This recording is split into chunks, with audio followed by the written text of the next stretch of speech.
Listen, I made a whole little rant about the artwork situation, but I cut it because I'm a bitch. So TLDR, Hokuzono has had a crazy workload since like chapter 89. He has dropped all of this and more within the chapters, so yeah. Cut the man some slack. I'm not even going to talk about like how rough the artwork is within this chapter, to be honest with you. If I see any negative comments about this dude, I'll be in your...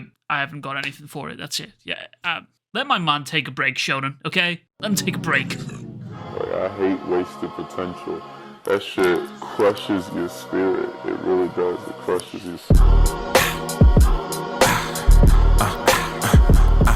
So, lots to talk about. Like, subscribe, support the Patreon, go follow me on Instagram, all of that good shit. Chapter 96, following on closely from Chapter 95, we see Ichiki telling Azami, well, I think this is Azami. I'm going to assume this is Azami. It might be a flashback. I don't know. It could be a random goon. I don't fucking know. But we see him telling someone who looks like Azami to alert Shiba and Hyugi to the headquarters, basically, and mentions how they can get by with minimal security for the other sword bearers. Now, this sent my mind into a bit of a spin because there are still Hishaku members floating around within the headquarters, but what's to stop them from just simply fucking leaving and going to those other bearers? I mean, I'm going to assume that all the other Hishaku members are all just demons that could just leave whenever they want. Not to mention that you've got Toto, Kuguri, and Hirohiku all still on the surface, so I wouldn't be surprised if they literally just healed up Hirohiku here and then just straight off to either the sword bearers here. They could either head back to the headquarters or even go to the sword bearers. I don't know. It's very scary times right now. But speaking of reinforcements, none other than Shihiro and Samura have arrived at the headquarters. Now, what I really love about the depiction of their arrival is the fact that their presence is represented by the Enchanted Blades themselves rather than them as human beings. I think there is something poetic to be said about the sword bearers not being recognized by themselves, but rather the weapons that they are carrying.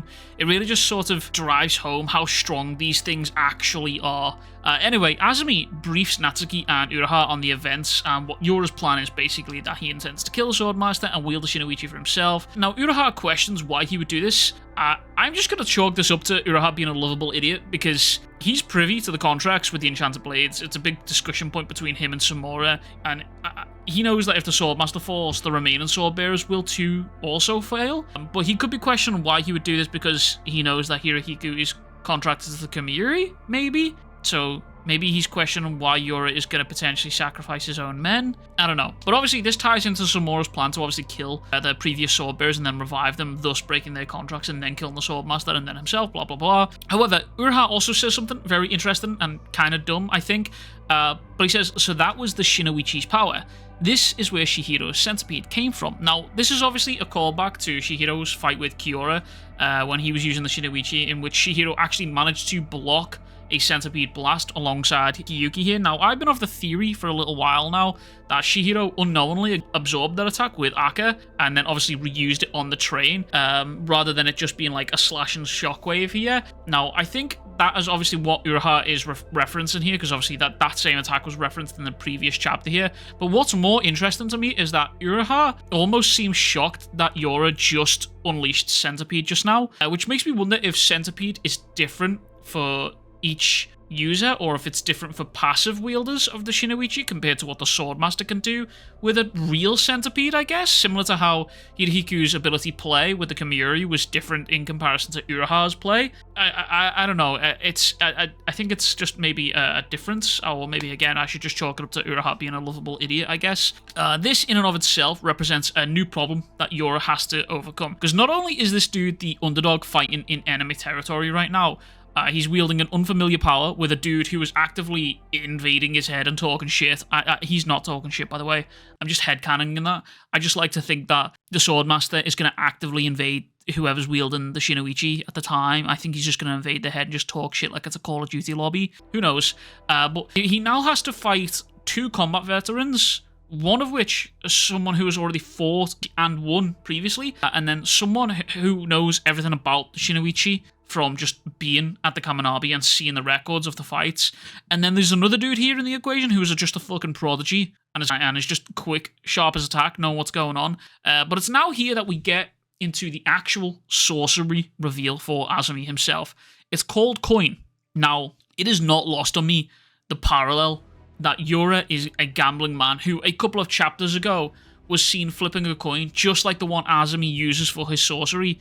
and winning that coin toss, and then and he's now facing a man whose sorcery is based on coins. Yura even comments, that he's a big fan of the gambling here. However, Azami assures him it is nothing that risky. I love this sort of like parallel and poetry that's going on here, which I think might be telling for the future of this fight. Yura has pulled up here, prepared to die, essentially. He's a gambling man and he's prepared to die. And Azami's kind of just here for revenge for Rokihira's death. That's been a big selling point. Every time he's met someone in the headquarters here, he has constantly been like, this is the guy who's responsible for Rokihira's death. He's here for vengeance, essentially.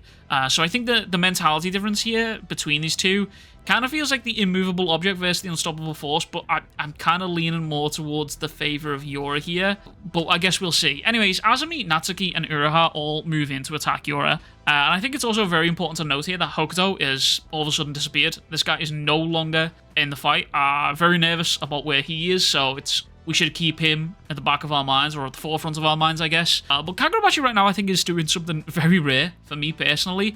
It's very rare that I read a fight in a shonen manga that makes me nervous about how the battle will play out. I think the only ones that I think I've read where I've been nervous was Gojo vs Sukuna, because I was like, oh, this could genuinely go either way here. Maybe Chrollo vs Hisoka was a good one also, but like, this does genuinely make me nervous, because quite literally, as it stands right now, this fight could go either in the favor of the villains or the heroes, and it literally all depends on one feather tapping the scale, no pun intended. Anyways, we do cut back over to Ichiki, who also senses the presence of Enten and Tobimune, but is wondering just why it is that they have not come through straight to the battle, especially given how Tobimune's powers work. Now, this is very interesting to me because I was fully under the impression that Samura could only teleport to any position where he wanted when Al was activated, but once it was gone, he could only do it via swapping feathers, because obviously when we see him arrive to fight with Shihiro and Hirohiku, Al disappears, and the only time we see him teleporting after that is with the usage of Crow. So that was where that logic came from in my head, but apparently that is not the case here. However, there are more shenanigans going on here, because it turns out they can't send communications out through the barriers to Shiba and Hiyuki, which is where Kasen announces that his comrades, by the way, he's talking about the Hishaku, he's talking about his comrades right here, did great work in cutting them off from the outside world, which means the Kamanabe HQ right now is just Pandora's box, essentially, right? If this thing spills out into the real world, it's fucking game over, man. But Ichiki theorizes that for the barrier to repel both Enten and Tobimune, it would need to be focused in its entire capacity on just those two blades. But even still, it wouldn't take Samura and Shihiro long to break through, a few minutes at most. But Kasen laughs and says, everything hinges on a few minutes. The sorcerers are pretty much defenseless against the Shinoichi, and due to that fact, a few minutes is plenty of time. Now, this did nothing for me but remind me of Sojo versus Shihiro and their fight. That fight only lasted a mere 12-13 seconds, if I remember correctly, and within that fight, so much shit happened. Now, given the speeds that Tobimune and Enten can fight at, I am expecting something even more diabolical from the Shinoichi.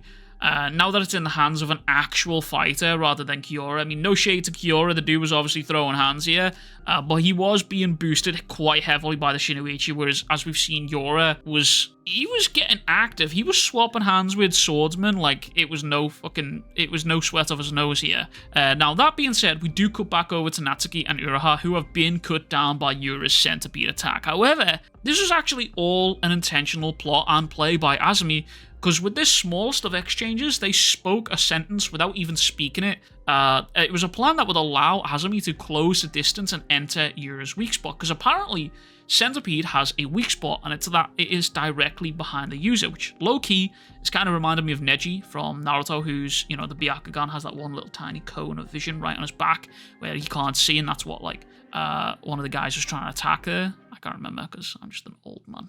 Smile, like and subscribe. Support the old man. Thank you.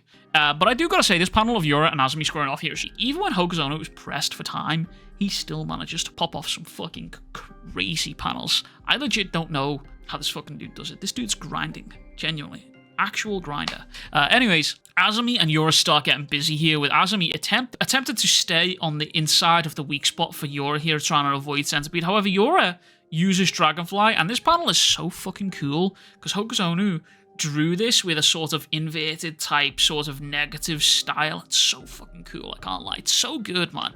I really fuck with the panel and the Hokozona comes up with. It's insane. But this dragonfly attack actually mangles Azami's hands up something fierce, and it's worth noting here, bit of a Hiyuki scale, I think. Maybe, I'm not a power scaler, so don't fucking really listen to me. But Hiyuki was kind of able to block this attack. Well, not kind of able, but actually block this attack when Kiora fired it. Now again, there could be output differences based on the wielder, or the fact that Yura doesn't have the sword, or the fact that it's vice versa, I guess. But nonetheless, it is worth noting, regardless. Anyways, this is where we get into the lore on Azami and his family. You see, remember like one chapter ago when Kassen was talking about all the other sorcerers and the other family lineages and all that stuff? Well, it turns out that Azami's family was actually famous for being a lineage of sorcerers who basically healed people with coins. Using the intrinsic electrical currents in the coins, they could cure even the most serious of illnesses here. Now this, to me, I think is pretty fucking cool, because I think when it comes to healing abilities within Kagurabachi, we've kind of been kept in the dark, to be honest with you. We haven't seen much. I mean, we've seen Shaw.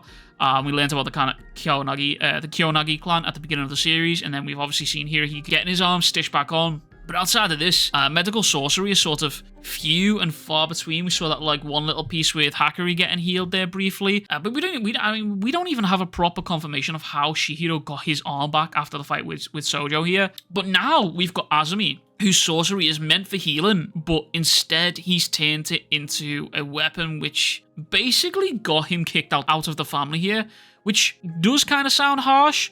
But I did see a tweet that kind of put it in a very unique way, which was like, imagine your family discovers insulin and they dedicate themselves to using insulin to help people, but instead one dude who just really likes to fight decides, fuck it, I'm gonna use insulin to throw hands with someone. I kind of understand it when it's put like that, you get what I'm saying? Anyways, this sorcery fucks Yura up pretty badly, but it did also get me thinking. I know these coins can heal illnesses, but I wonder if he can heal injuries too. I mean, as Ichiki said in the previous chapters, Azami is like insanely powerful. He is also a top tier fucking sorcerer here. We can see Azami's arm here is fucked. So I wonder if he's able to sort of regenerate the tissues with like the increased blood flow, maybe turn the spirit energy into tissue. I don't fucking know, maybe. Or maybe he's just able to sort of numb the pain and allow himself to act as if he's not injured in the slightest, which kind of is exactly what he does here, I guess, because he absolutely fucking nails Yura with a punch that I can only say reminds me of Gojo landing that black flash on Sukuna. Like, it was a phenomenal fucking punch right here, and it seems to have done some serious damage to Yura himself here.